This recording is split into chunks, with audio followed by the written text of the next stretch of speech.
Hello, Quilty Detectives. We're finally here. Last video, I'm about to make my last seam here. You're going to get to watch in a few minutes. And this is what I have made my quilt look like. I told you in the directions this month, the only thing I had set in stone when I was doing this was I wanted there to be birds in the very middle, because you'll see all of the flying geese are pointing at Birdie, okay? The other thing you might notice is there's no black in this quilt, and that's because the whole concept for me was it was going to be like Clue.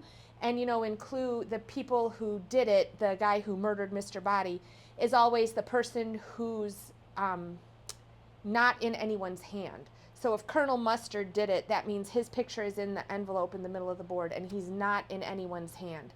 So Birdie's name is Elizabeth Black, and there is no black anywhere in this quilt. There is a little bit in the very center square where Elizabeth Black is, but otherwise there was no black the entire time we were doing it. So kudos to those of you who found a lot of those little clues along the way and pointed them out to me. And I hope that you guys have had so much fun. But what we're going to do now is I'm going to talk to you about putting the final borders on the quilt. You have two options when you finish this quilt. The first one is to finish it like I did. You have plenty of flying geese to do this. So sew 2 flying geese together, and then you're going to cut your border fabric up.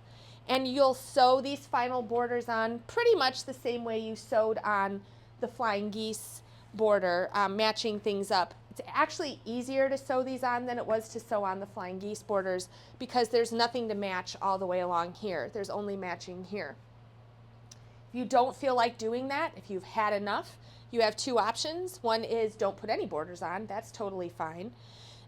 If you choose not to put any borders on, do your quilter a favor and top stitch 1/8 of an inch over all of these seams all the way around the quilt, okay? So if you don't add any borders at all, you need to top stitch. That locks all these seams in place and it prevents it from pulling, the seams from pulling apart when it's being quilted, okay? Option 2 is take your border fabric that you'll get from the shop and just do solid borders all the way around. If you choose to do that, here's how you're going to do it. You're going to get 1.5 yards of fabric from us. You're going to come in and pick your border fabric. If you choose to do solid borders, you're going to take your 1.5 yards of fabric. You're going to straighten an edge the way we normally do. Jake, have you zoomed in on this at all? You're going to straighten an edge the way we normally do. Okay, straighten your edge. And then you're going to cut 7 6.5-inch strips before you take your selvages off. Okay, you're going to cut 6.5-inch strips. You need 7 of them. You will have a little bit of fabric left over. If you don't want it, we'll take it. I don't know why, but you know, that's okay. So 7 6.5-inch strips. Pardon me. Once you've cut your strips, cut your selvages off and sew it together into one big long quilt snake. Okay, so you've just got one huge strip of fabric that's 6.5 inches wide. Okay, after you've done that, here's what you do. You start on one side and you're going to sew with your quilt against your machine and your border on top. I almost always sew with my smaller piece of fabric on top. Okay, and obviously the border is smaller than this huge giant quilt. Don't cut anything. Just start with your border about 1/2 inch above the raw edge of this, okay? So when you line it up, you want your border a little bit longer. And you're going to sew. Don't stretch, don't pull. Let your machine take that fabric through, okay? Once you get to the bottom, cut your threads, take it off your machine, and back stitch at the beginning and end. Okay, that is really, really important with your final borders. So you've sewn this side on, okay, and you'll still have the big, huge, long quilt snake hanging off the end of your quilt. Press your seams open, press from both sides, and then trim your top and bottom even with your quilt top. Then, whatever side you started on, go take your big long quilt snake and repeat the process on the opposite side. Do the same thing, sew it on, don't pull, don't tug, let your machine take the fabric through, okay? When you pull and tug, what happens on the long arm is your borders start to do this, all right? And so when you get your quilt back and you've got awkward spacing on the sides between the rows of quilting, that's what's happened. Your long armor has had to compensate for the fact that your borders were wavy, okay? So you don't want to stretch, pull, or tug. You sew on the opposite side, press your seams open from both sides, and trim your fabric off. Then you do the top and the bottom, same way, and then you're done, okay? So congratulations to those of you who have chosen option don't put a border on at all, or option put a solid border on. You're done. You are dismissed from the video. It's been very nice, and we'll see you at the party sometime in August, okay?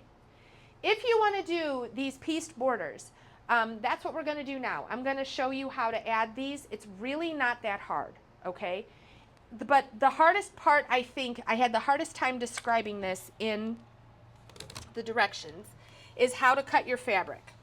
You're going to get your fabric piece, and it's going to look like this, right? The way it always looks when you take it home. Selvage up here, fold right here, okay? That's how it looks. What you want to do is take it home, and you want to press the seam out, okay? Not the seam, the fold. Press that center fold out. Just press it. Press the heck out of it.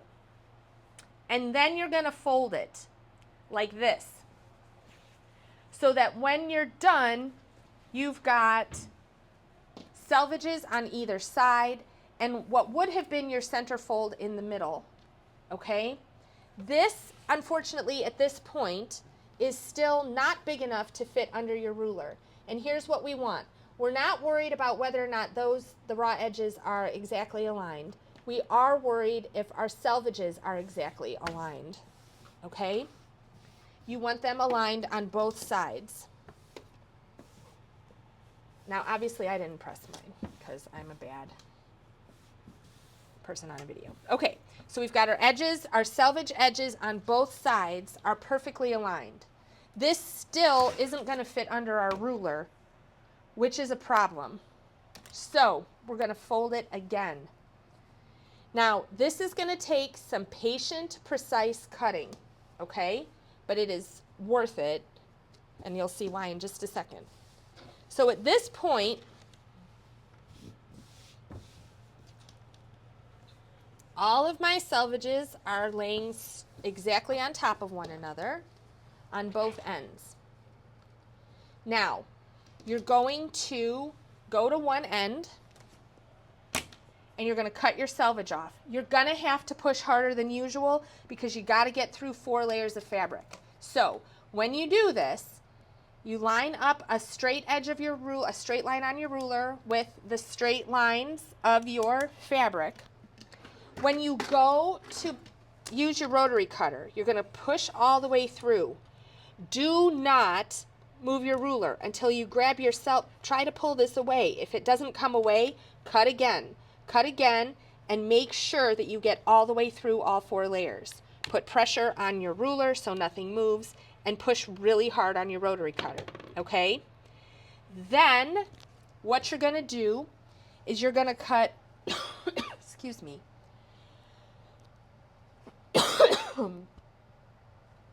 excuse me, you're going to cut 5 6.5-inch strips out of this piece of fabric, okay? You're going to have to measure on your mat unless you have a 6.5-inch wide ruler. If you do, great. So after we've cut the selvage off, we're going to turn our fabric around because I'm a right-handed cutter, and I'm going to cut 6.5 inches. I'm going to cut 5 strips, okay? At that point, I'm going to do the following. I have this nice long piece left. Out of 4 of the pieces, you're going to cut a 24.5-inch piece, which is just barely too long to cut on your mat, okay? So what can we do? Well, at this point, my biggest suggestion is this. Slide this off your ruler, off your mat, and lay it under your ruler, okay? And you can add another ruler over here. You can also come into the shop and cut on the cutting table. But what you need are two pieces that are 24.5 inches by 6.5 inches, okay? If you have another cutting mat for any reason at all, you can put that under here. And what you can do is measure, here's how this would work.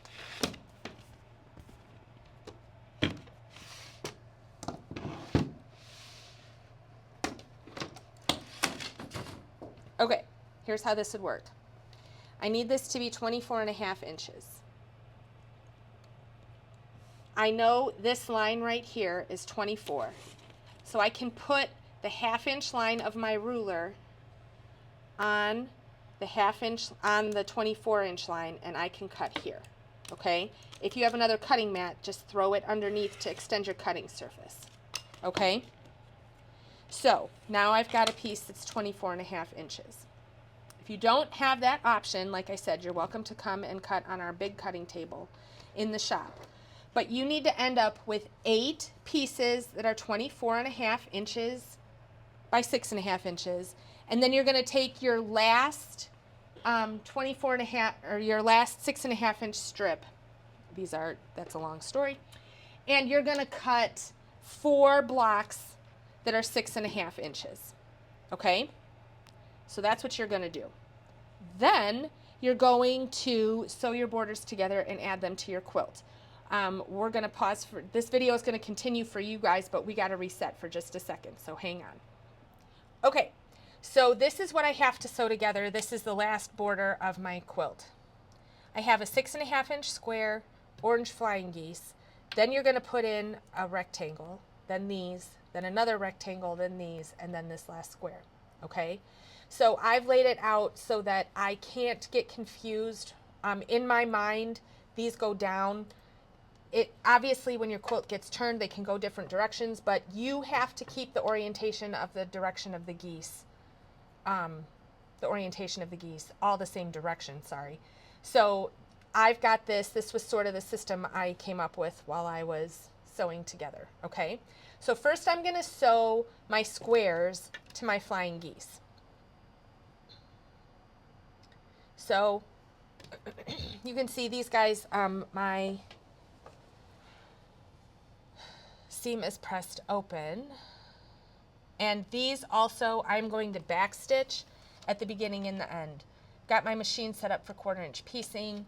I used that lilac thread on most of it. I did use a darker thread to sew my borders on. You don't have to. I just did.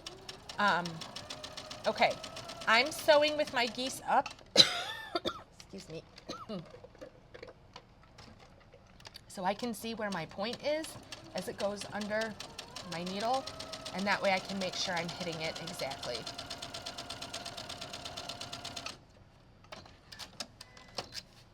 I'm going to check and make sure my point's not cut off. Okay, I'm going to set that to the side. I'm going to go ahead now and do my other geese and square so that I make sure they get sewn to the right side. Again, I've got this sitting here, pointing down, so this square has to go on this side. Now, the reason I check all of that now is because I'm going to flip this. I want to sew on this side, but I want to sew with my geese up. I've been doing that as much as possible so that I can see where my points are, and it makes it easier to hit them. I'm back stitching because these are the last elements of my quilt, and the number one thing, not number one, but I see a lot on the long arm, people, their seams start to pull apart at the edges, and this is the way I've come up with personally to counteract that. Okay, check my points, No points cut off. We're doing great. That's awesome. So now I'm going to grab one of my long rectangles and I'm going to attach it to my orange squares, or my orange geese. Make sure all my raw edges are together.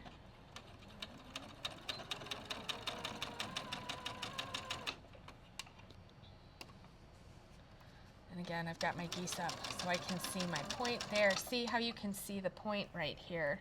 That's what I'm aiming for. I want to either hit that exactly or be on this side of it. That way my point won't get cut off. I also like to make sure my seams stay kind of neat.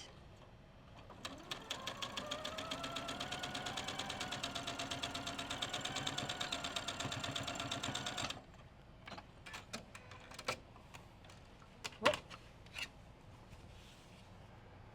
All right, doing good. I'm going to add my mauve geese to this end.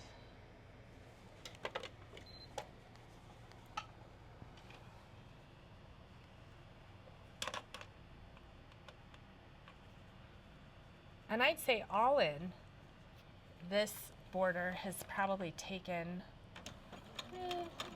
2.5 hours by the time we're done here.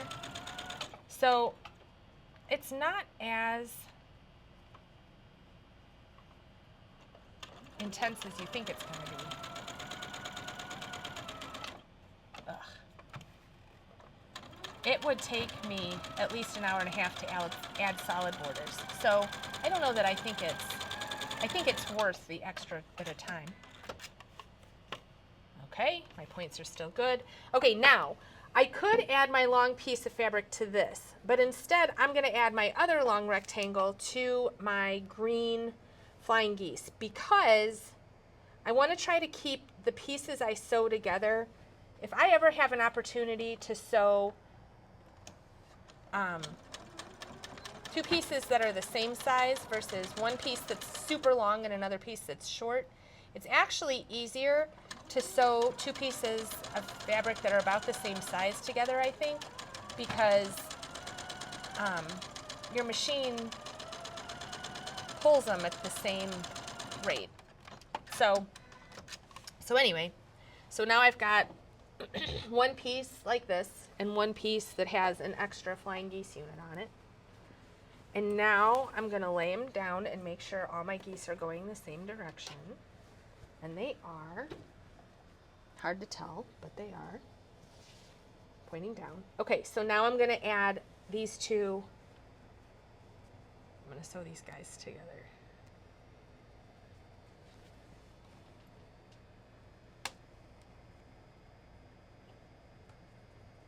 Get all my raw edges lined up.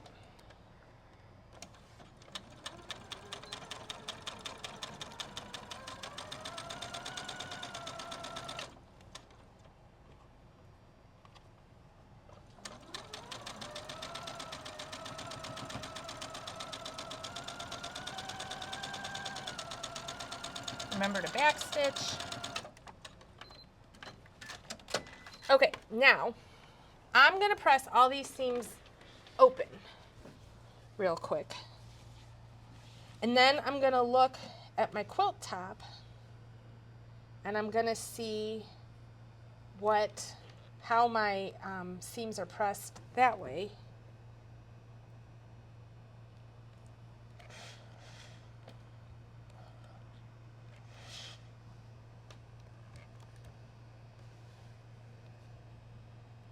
And press them for nesting.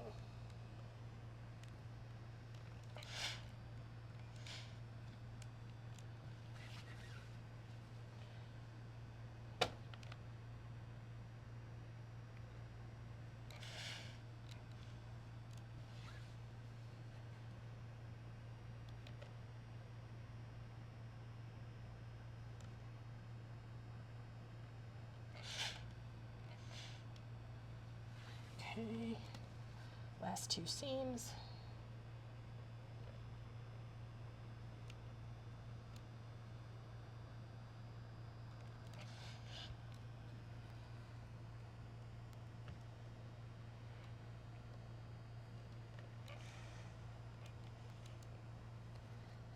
press them from the top real quick. Lots of steam, really good and hot, a little bit of pressure from my hand. Excuse me. Just spilled all kinds of water.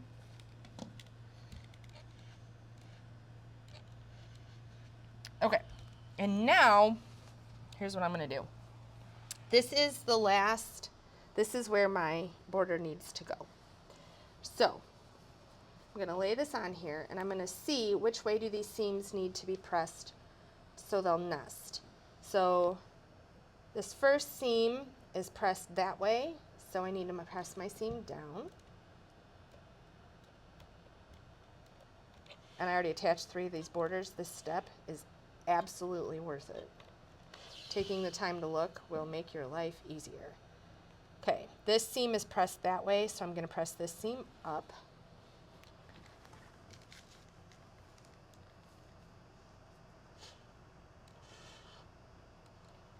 All right. We're going to get to the purple, and both of those seams are pressed in towards the center of the block, so I'm going to press my purple flying geese seams out, away from the center of the block.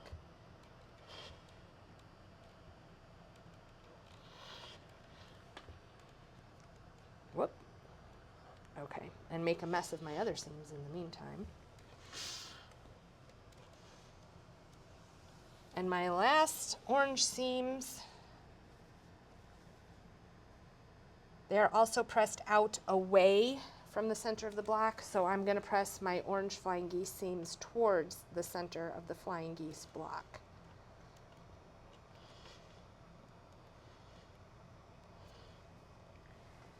I think nesting seams is one of the tips that has made my quilting better. It absolutely makes it so much easier to line stuff up. Okay, now comes the hard part. Not getting ants in your pants because you are so close to being finished. So many people want to just like zoom as fast as they can, and borders are kind of tricky because they're long and they're real easy to get antsy about, and the antsier you get, the less accurate you are. I told you earlier I almost always sew with my bigger piece of fabric on the bottom, and obviously this quilt top is bigger than this border. However, in this case I am sewing opposite. I'm going to sew with my border on the bottom because my geese are all pressed, so I can see, well, not all of them, but many of them are pressed so I can see where my 1/4 inch is so I don't cut off my point. So I'm gonna sew that way so I can see my flying geese seams. See my seams. See my seams. I've been doing this a long time by myself, guys. It's starting to get scary inside my head. See my seams. Okay, same thing I did before. I get my pins out, and what I'm doing is sticking my pin through my point. So there's my point of my flying geese, right? Of that flying geese. And here's my point on this flying geese. So I stick it through there, and then I stick it through here. And then, come on. And then I get my flying geese to line up exactly. And I'm going to do the same thing at the edge of the next block, of the same block. So these are my flying geese in my border. These are my 6.5 inch blocks. They're now 6 inch blocks because they're sewn in, but I want my flying geese to match around. Are you zoomed in here, Jake, so they can see? Okay. This is tedious. But again, worth the investment in time, because I didn't do one like this. I thought, oh, let's just see what happens if I just go ahead. Well, here's what happens. What happens is you get to rip out all these points and re-sew them after you're done. I'm sorry, guys. I can't see the way I'm doing it for you.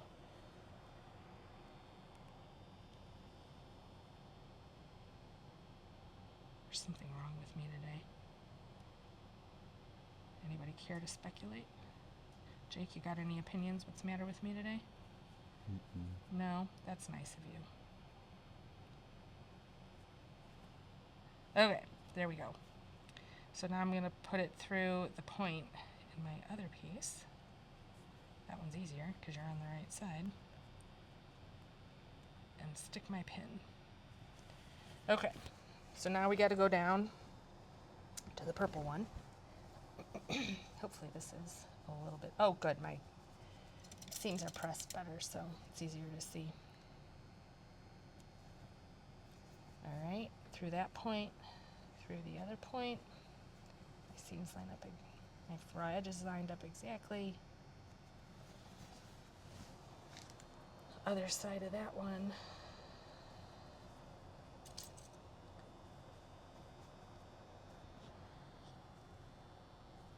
Perfect.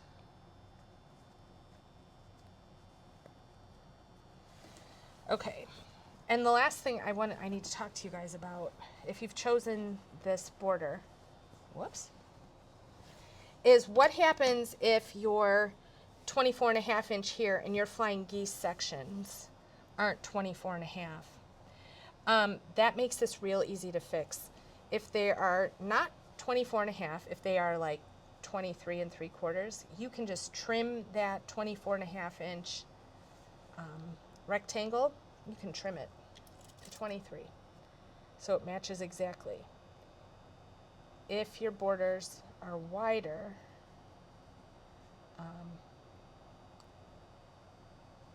you're going to want to know that ahead of time, and you're going to have to cut your rectangles bigger. You're going to have had some problems before that though, so hopefully we will have seen you, because that's the other thing. Don't forget, guys, we're in the shop, we're here until the end of June with the shop hop going on. We're here in the evenings. We're open Tuesday, Wednesday, Thursday till 7, and Friday and Saturday until 6. Once June is over, we're back to our regular hours, but we're often here in the evening for classes. So if you need something, just call, and if you can't come over during the day, just come in the evening. Call us first and make sure I'm here. I'm usually here, but Ethan's playing baseball, so sometimes I'm not. Okay, last seam. The most important part is backstitch. The other thing I've done is I've moved my machine. If you are here, if you did the other border option and you're still here lurking, this would be helpful for you guys too. If you put your machine up onto something with more space, your quilt has some room to rest. It is very hard to attach borders when your quilt is this big because of the drag. So if you've got a table, your kitchen table, your dining room table, your kitchen island somewhere, you can put your machine on. You can lay the bulk of your quilt, and it will take a ton of pressure. If you're having trouble getting your raw edges to line up exactly when you're putting your quilt through your machine, that's the best thing I can tell you. Get your quilt up. Get the bulk of the fabric keep it from hanging off the side of your machine.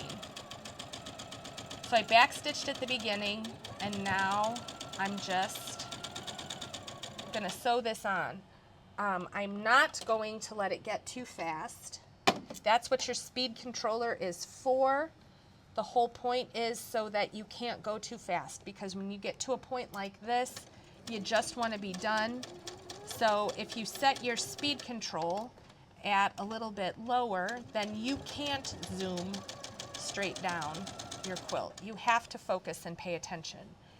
The biggest hints here are raw edges together. Don't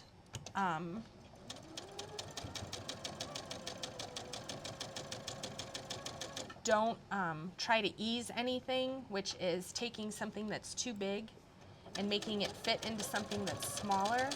You don't want to do that.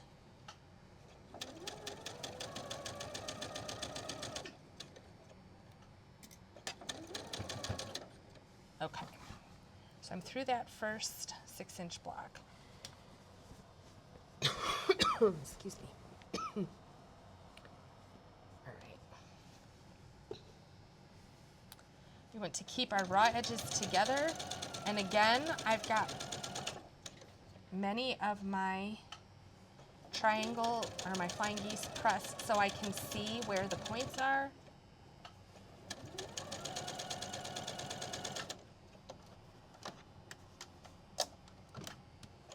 We're going to keep this as neat as we can while we do it. If you don't have a bigger place to put your sewing machine where you can have a table catch the bulk of your quilt, make a friend, enlist your husband, get a small child to help you, and they can hold up the bulk of your quilt while you sew. It's not a fun job, so you might want to promise them an ice cream cone, but it's very helpful. That's how, when I bind quilts on the first side by machine, I always get somebody to come hold the quilt for me. My husband hates that job, but he does it anyway. Make sure our raw edges stay together here. There we go. Ooh. Had an attitude.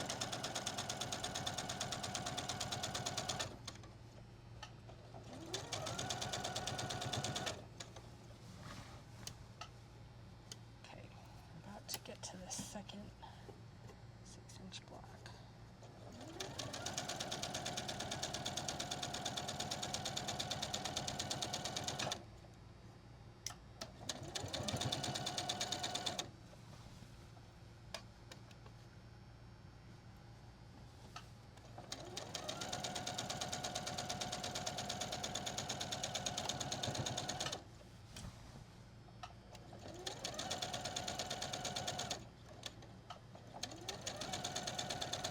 That spot is going to need checking when I'm done. I'll bet you I have to fix it.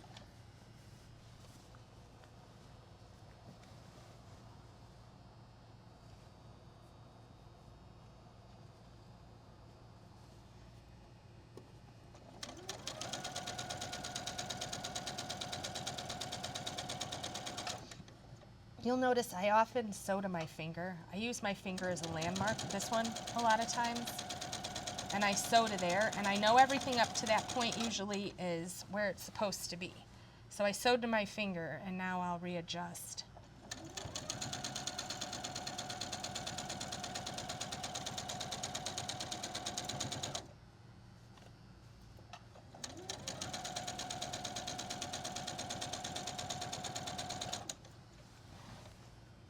Sewing these long seams, you have to kind of keep an eye on the short-term goals and the long-term goals. My long-term goal is to get to this pin down here, this next one, and not have eased anything.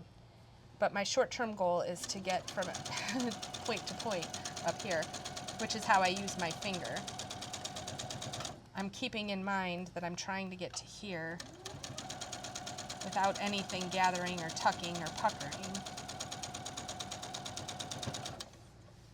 So now I'm to a point where that's pretty much my next goal. Whoop.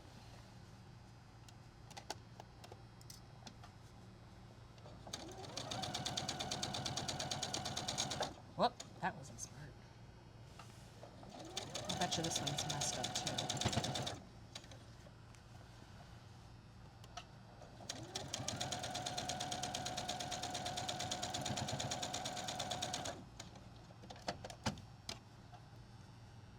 Sometimes when I'm sewing a border on, I think I just have to get it attached, and then I can solve whatever small problems there are.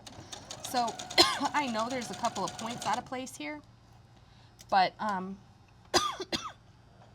personally find those easier to fix once the border is on, and I can kind of just rip out a little section and see what I'm dealing with.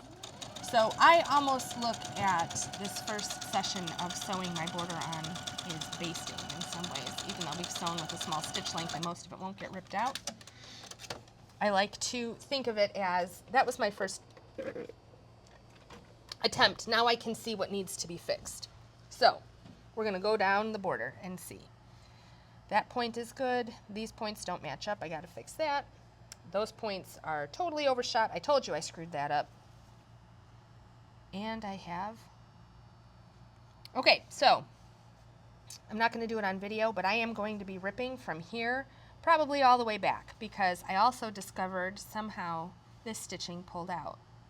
So that's no good. That's okay. But that point's good. That point is good. My pink points are good. Oh, that turned out great. My purple is lining up perfectly. Those guys are good. My orange is great here. It's great there.